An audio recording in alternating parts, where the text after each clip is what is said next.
ate, grabe. Totoo. Nakatapat na tayo sa fans nito ha, pero sobrang init pa din. Totoo ko. Kala ko kasi nag-hot flashes ako. Ikaw, bata ka pa, nainitan ka na rin, di ba? Marami ngayon ayaw ng init. Pero ang init pala na yan, beneficial para sa mga bangus. Ay, ang galing naman. Mas maraming araw kasi ang supply niyan ngayon, kaya perfect pagkakitaan. At dahil hit na hit ngayon ng mga pares, why not try bangus pares? Uy, partner, overloaded ba? Ang sarap ng bangus pares dyan. Bago yan Oo, di ba? Bangus pares. Kasing bago ng gupit ni Kaloy. Oo nga. Hi! Yes.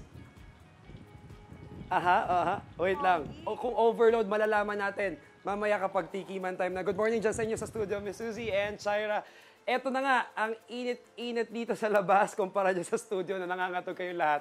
At kung marami nga nababad trip sa atin ngayon dahil tag-init, well, ibahin nyo ang mga nanegosyo ng bangus. Dahil this summer season, talaga namang maraming supply nga daw ng bangus. At dito sa pinuntahan kong negosyo sa Quezon City, ang kanilang ibinibida ay ang kanilang boneless fried bangus. At syempre, hindi lang ako may new look, sabi nga ni Miss Suzy, pati ang kanilang bangus ay binibisa nila at nagkakaroon ng mga nagsasarapang iba't ibang flavors. At para hainan tayo niyang iba't ibang boneless bangus na yan, ay makakasama natin ang may-ari nito, ang owner, na si Sir Mike Canlas. Hello. Hello, umagang kay ganda po sa inyo. Ayan, lahat. good morning po sa inyong lahat. Ito nga si Sir Mike. Sir Mike, syempre, ito nga ay balita namin, toneladang tonelada. bangus ang supply nyo tuwing summer season. Pwede nyo bang i-confirm sa amin yun? Bali, kada linggo, may dumadating dito na 3 toneladang bangus. So, ganun po karami ang bangus na kailangan. Every week itong pinag-uusapan natin. Po, every week po. Totoo nga talagang tuwing summer season ay maraming ang supply ng bangus. At syempre, balita ko, itong boneless fried bangus nyo, marami kayong flavors ding Maraming flavors. sinusubukan. So, ano mga yung mga flavors na Meron available kayo, sir? tayong original garlic, meron tayong salted egg, meron din tayong cheese, at meron ding inasal. At ito ang nagte-trending, ang ating spicy pares bangus. Spicy para sa yan nga, nabalita ako pero nakuha nyo ako dun sa salted egg. No? Salted egg, oo. Ibang twist yun sa boneless fried bangus. At syempre, speaking of the spicy pares, ayun nga yung nagte-trending nyo yung flavor. Hindi kami papayag na hindi nyo ituro sa amin kung paano yung process nun. So, Siyempre, madali lang ang proseso nito. So, una, Doon?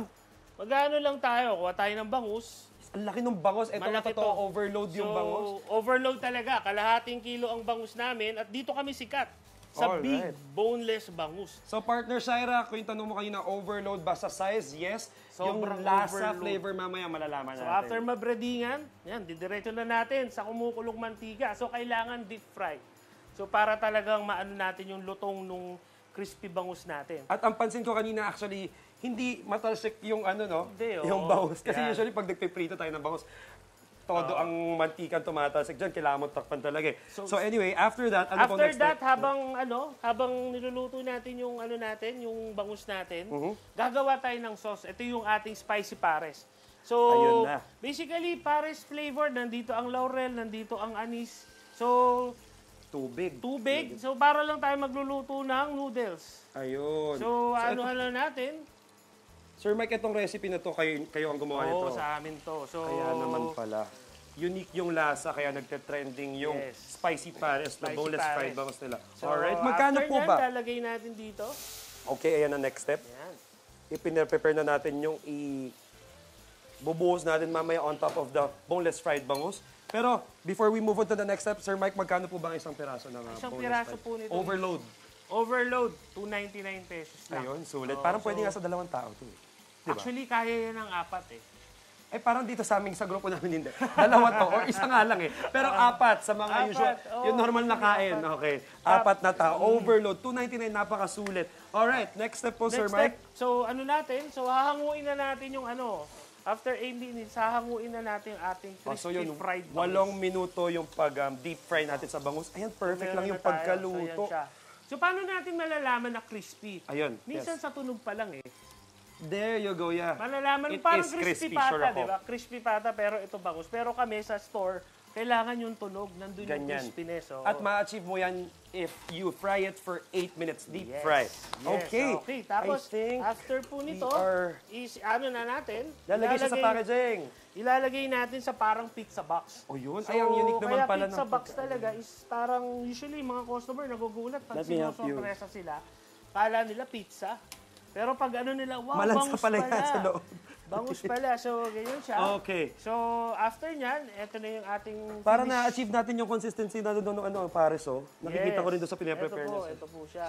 Okay. So, malapot din. So, ito na yung finished product natin. Ilang piraso po ang nabebenta nyo tuwing summer season, sir? Well, estimate. Hindi natin talaga masasabi buong summer season.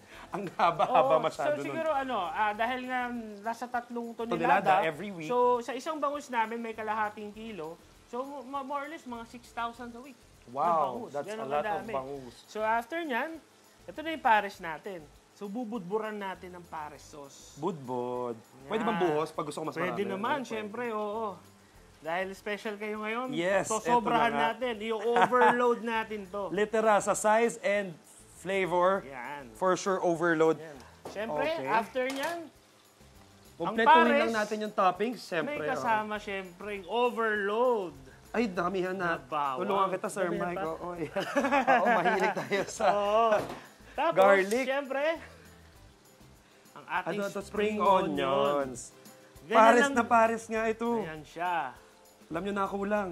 Yan. So, kung gusto Kanin. nyo medyo healthy kayo, ito bangus. Kumbaga, yung mga pares kasi puro putok-batok, di ba? Yes, So, so kung pero gusto nyo medyo... less guilt. Guilt, ito. Perfect option. Ano siya? Ito yung ating bangus pares. Yes, spicy pares. Yan. Which is, syempre, titikman natin. Bagong luto, tingnan natin kung di tayo mapapasok. But we'll see. Okay. Titikman ko na, Sir Mike, agad yung ginawa mo. Ha? Ang special ko naman, yung mismong owner ang gumawa for me. Ha! Ha! Nakikita nyo ba? Kailangan ko lang hawakan yung box for whatever purpose it may serve. Eto, tikman na natin.